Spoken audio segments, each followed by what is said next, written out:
आज हम लोग बहुत ही महत्वपूर्ण टॉपिक पर चर्चा करने वाले हैं।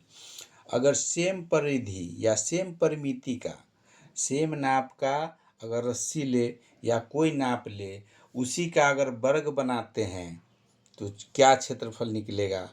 वही सेम परिधि का अगर आयत बना दे तो उसमें क्या क्षेत्रफल आएगा। अगर त्रिभुज बनाते हैं तो उसमें क्या क्षेत्रफल आएगा। और वृत्त में कहने का मतलब सभी क्षेत्र अगर परिधि समान है तो क्षेत्रफल भी समान आना चाहिए। लेकिन मैथ में गणित में थोड़ा सा फर्क आता है फॉर्मूला के आधार पर, उसी को इसमें समझना है जो किस में अधिक आता है। अगर किसी का क्षेत्रफल है, अगर सेम नाप का परिधि है, नाप का या परिमिति ले रहे हैं, तो उसमें क्षेत्रफल में क्या अंतर आता है। तो वर्ग का सबसे पहले देखेंगे सेम नाप का। अगर एक नाप मान लें कि सेम नाप का रस्सी अगर ले रहे हैं, ये अगर 20 मीटर है चाहे 10 मीटर है, इसको मान लेते हैं 3-3 मीटर का रस्सी हम लिए, उसका वर्ग बनाए। तो वर्ग में होता है भुजा बराबर होता है। वर्ग में चारों भुजा बराबर होगा। तो जब इसका चारों भुजा बराबर होगा तो इसका 3 मीटर अगर रख रहे हैं, 3 मीटर, तो ये भी 3 मीटर होगा, ये भी 3 मीटर होगा और इधर भी 3 मीटर होगा। 12 मीटर अगर हम ले रहे हैं, 12 मीटर पर सभी का क्षेत्रफल हम लोग निकालेंगे। सेम लंबाई पर क्षेत्रफल निकालेंगे, अपने फर्क पड़ जाएगा, बुझा जाएगा जिसमें किसमें अधिक क्षेत्रफल आ रहा है, निकल रहा है। वीडियो अगर अच्छा लगे तो लाइक कीजिए, सब्सक्राइब कीजिए, शेयर कीजिए। तो 12 मीटर पर ले रहे हैं, इसका परिधि या परिमिति 12 मीटर अगर रख रहे हैं, इसको लिख लेते हैं। परिधि अगर 12 मीटर लेके चल रहा है, 12 मीटर, इस पर क्या फर्क पड़ रहा है। तो वर्ग का सबसे पहले अगर निकालते हैं तो वर्ग का होता है, वर्ग का क्षेत्रफल बराबर होता है भुजा स्क्वायर। भुजा इसमें कौन हो गया, एक भुजा, दो भुजा, तीन भुजा, चार भुजा है वर्ग में, और चारों समान है तो भुजा स्क्वायर। तो 3 मीटर लिए हुए हैं तो 3 हो जाएगा, इसका स्क्वायर होगा। तो 3 का अगर स्क्वायर करेंगे, जब ये लंबाई में है, सिर्फ लंबाई है तो मीटर में है, लेकिन क्षेत्रफल निकालेंगे तो वर्ग मीटर हो जाएगा। तो 3 का स्क्वायर करेंगे तो 9 वर्ग मीटर। इसका वृत्त वर्ग में अगर देखते हैं 3 मीटर वाले भुजा का क्षेत्रफल तो 9 वर्ग मीटर आता है। 9 वर्ग मीटर इसका हो गया, 9 वर्ग मीटर वृत्त का। अब इसमें जो नाप आप जो नाप रखिएगा उसी का भुजा का स्क्वायर होगा। इसमें 3-3 मीटर का लिए हैं तो इसलिए 9 मीटर वर्ग स्क्वायर हुआ। इसका निकल गया 9 वर्ग मीटर। अब देखना है आयत में क्या फर्क पड़ता है। इसका जब 9 मीटर निकला है, आयत में अगर सेम लंबाई का अगर रस्सी है, तो सेम लंबाई का जब रस्सी है तो इसको मान लेते हैं कि 2 मीटर है, ये 4 मीटर है, ये 4 मीटर है, ये 2 मीटर है। आयत में होता है आमने सामने का भुजा बराबर।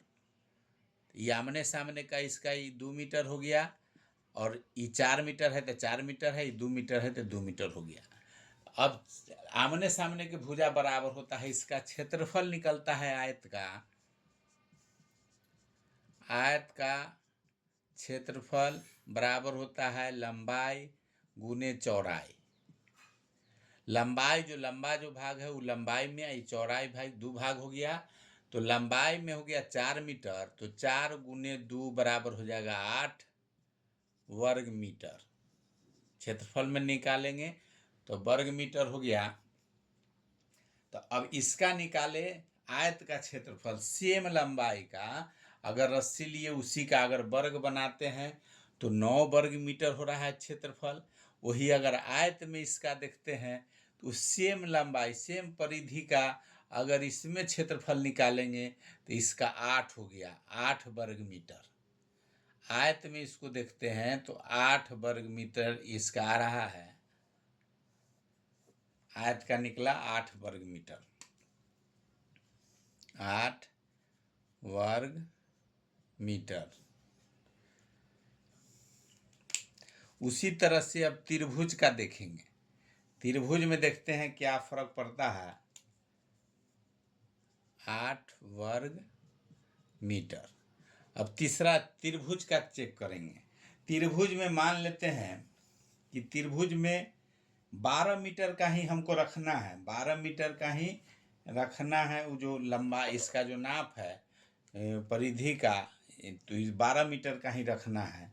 तो इसमें 12 मीटर में त्रिभुज में मान लीजिए कि 4 मीटर ही है, 4 मीटर ही है, 4 मीटर ही है, 12 मीटर हो गया, ये 4 मीटर है, ये 4 मीटर है, ये 4 मीटर है, 12 मीटर हो गया, जोड़ेंगे तो 4 4 8 है, 4 12 मीटर हुआ। सेम नाप का रस्सी है, तो त्रिभुज का क्षेत्रफल होता है, त्रिभुज का क्षेत्रफल बराबर है √3/4 गुने भुजा स्क्वायर। तो √3/4 गुने भुजा स्क्वायर फॉर्मूला पर बैठाएंगे तो इसको हो जाएगा √3/4 गुने भुजा हो गया इसका 4 मीटर, 4 मीटर, 4 मीटर का त्रिभुज है, कोई त्रिभुज रहे, अगर समकोण त्रिभुज होगा तो सीधा में होगा, लेकिन नाप हमको बराबर रखना है तो 4 मीटर का ही होगा, या कोई 6 होगा, कोई 5 होगा, तो उसमें भी लेकिन टोटल रखना है 12। तो इसमें भुजा स्क्वायर 4 तिहाई 12 समबाहु त्रिभुज का हो गया ही, तो भुजा स्क्वायर हो गया 4 का स्क्वायर। अब इसको ये 4 से ये स्क्वायर कर जाएगा, अब हो गया 4√3, इसको हो जाएगा 4√3, 4 हो गया, √3 का गुना करेंगे 1.732, रूट अगर तोड़ते हैं तो 1.732। अब इसको जब दोनों का गुना करते हैं इसको आ जाएगा 4 में 1.732 से अगर गुना करते हैं तो इसका हो जाएगा 6.928। अब यहाँ फर्क देख लेते हैं, 9 वर्ग मीटर आया, इसमें 8 वर्ग मीटर है, इसमें 6.928 वर्ग मीटर। वीडियो अगर समझ में आ रहा है तो लाइक कीजिए, सब्सक्राइब कीजिए, शेयर कीजिए। इस चैनल पर आपको हर तरह के कंपटीशन का या ज़मीन सर्वे का जो भी होगा नया अपडेट आपको मिलेगा। अब यहाँ हो गया इसका 6.928 मीटर, या 7 भी लिख सकते हैं इसको, 928 है तो इसको 7 मीटर वर्ग मीटर लिख सकते हैं, 7 वर्ग मीटर। अब वृत्त का देखना है, वृत्त का क्षेत्रफल अब इसका निकालना है। सेम लंबाई का परिधि है सबका, उसमें क्या फर्क पड़ेगा उसी को हम लोग चेक कर रहे हैं। अब वृत्त का अगर देखते हैं तो वृत्त का होता है 7 मीटर, इसका आ गया। वृत्त का जैसे अगर निकालेंगे तो फॉर्मूला होता है वृत्त का परिधि बराबर, वृत्त की परिधि बराबर होता है 2πr। परिधि मालूम है, इस सब में सेम लिए हुए हैं, यही परिधि है। तो यहाँ भी जब इसमें 12 लिए हैं, ये 12 लिए हैं तो इसका भी 12 होगा, तो यहाँ 12 हो जाएगा, इसका 12। अब यहाँ 2 गुने पाई का होता है 22/7 और गुने आर निकालना है, तो आर छोड़ के सब इधर इसको ले आएंगे इस तरफ, तो आर को यहाँ 7 है तो 7 में 12 से गुना हो जाएगा, नीचे वाला से ऊपर वाला में यहाँ गुना हो जाएगा, ये दोनों ऊपर में है, अंश में है, तो ये हर में आ जाएगा यहाँ। और आर बराबर, तो इसको लिख सकते हैं हम लोग आर बराबर ये ऊपर में चला जाएगा, तो आर बराबर हो जाएगा 12 गुने 7, ये सब नीचे में आ जाएगा 2 गुने 22। इसको मिटा देते हैं,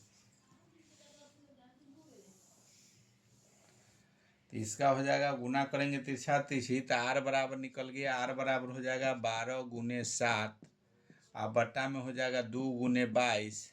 अब इसको काटेंगे तो हो जाएगा 6 दूनी 12 और 3 दूनी 6 और 11 दूनी 22, तो बराबर हो जाएगा 7 3 21 अब बटे 11। ये आर का मान निकल गया, आर का मान निकला है। अब इसी से क्षेत्रफल हम लोग निकाल लेंगे। तो वृत्त का क्षेत्रफल हो जाएगा, आर का मान यहाँ निकल गया, आर का मान निकल गया 21 बटे 11। तो वृत्त का क्षेत्रफल निकालेंगे। अभी तो परिधि से निकाल लिए आर का, तो वृत्त का क्षेत्रफल हो जाएगा, वृत्त का क्षेत्रफल बराबर पाई आर स्क्वायर। तो पाई बराबर होता है 22 बटे 7 और गुने आर के जगह पर निकल के आ गया है 21 बटे 11 का स्क्वायर। अब इसका स्क्वायर करेंगे, इसको हल अगर करते हैं इसको लिख सकते हैं 22 बटे 7 गुने 21 बटे 11 गुने 21 बटे 11। अब इसको गुना करेंगे 11 से, 7 3 कट जाएगा, 21 3 बार में, 11 दूनी 22 2 बार में। अभी हो गया 3 गुने 2 गुने 21, तो हो जाएगा गुना करेंगे इस सब का, 3 दूनी 6 गुने 21, 21 में 6 से गुना करेंगे तो ये हो जाएगा 126 अब बट्टा में हो जाएगा 11। अब इसको अगर भाग देते हैं तो इसका हो जाएगा 126 में 11 से इसका निकलेगा, हो गया 11.4545। इसी तरह से डॉट डॉट, कहने का मतलब इसका निकल गया 11.45 वर्ग मीटर वृत्त का क्षेत्रफल। इसका निकल गया 11.45 वर्ग मीटर। अब इसी से समझना है, सेम परिधि है, इसमें क्षेत्रफल में क्या फर्क पड़ा, वही वर्ग में निकला 9 वर्ग मीटर। आयत में अगर उसका क्षेत्रफल निकालते हैं, सेम परिधि सेम लंबाई का रस्सी है, उसका अगर आयत बनाते हैं तो उसमें क्षेत्रफल निकल जाता है 8 वर्ग मीटर। त्रिभुज बनाते हैं तो उसमें 7 वर्ग मीटर, और वृत्त बनाते हैं तो उसमें 11.45 वर्ग मीटर। अगर पूछा जाए जो सबसे अधिक किसमें क्षेत्रफल बनेगा, तो देख लीजिए, यहाँ 9 है, यहाँ 8 है, यहाँ 7 है और यहाँ 11 है। तो सबसे बड़ा जो अगर है तो सबसे बड़ा हो गया वृत्त का क्षेत्रफल। वृत्त का क्षेत्रफल सबसे बड़ा है, उससे छोटा हो गया 11 से छोटा है 9, तो उसके छोटा हो गया वर्ग का क्षेत्रफल। उससे छोटा हो जाएगा आयत का क्षेत्रफल, और उससे छोटा हो गया त्रिभुज का क्षेत्रफल। सेम लंबाई का अगर परिधि या परिमिति है, उस पर गणित में फार्मूला के आधार पर अगर इसको हल करते हैं तो क्षेत्रफल में फर्क पड़ता है, आता है फर्क में। जैसे इसमें सबसे बड़ा सेम परिधि का भी है, लेकिन बड़ा अगर पूछेगा कि सबसे अधिक किसका क्षेत्रफल होगा, तो वर्ग से कम किसका होगा, तो वृत्त का। सबसे बड़ा है वृत्त का, उसके बाद है छोटा है वर्ग का, उससे छोटा है आयत का, उससे सबसे छोटा है त्रिभुज का। अगर सबसे कम कहेगा कि क्षेत्रफल किसका बनेगा, तो त्रिभुज का। सबसे ज़्यादा किसका क्षेत्रफल बनेगा, तो वृत्त का। वीडियो अगर समझ में आया तो लाइक कीजिए, सब्सक्राइब कीजिए, शेयर कीजिए।